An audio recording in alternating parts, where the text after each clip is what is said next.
வனவாசம் போனாலும் பிரியாத சீதை ராமநாமம்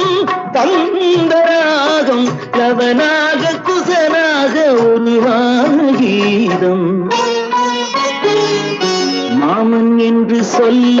ஓரண்ணன் இல்லை அங்கே அந்த அண்ணன் உண்டு இங்கே அள்ளி வழங்க மல்லிகை முல்லை பொன்மொழி கிள்ளை அன்பு கோயிலும் உன்னை கோயில்லை பொன்வண்ணரதம் ஏறி இம்மண்ணில் எங்கும் ஓடி நல் அன்பு துணை தேடி நான்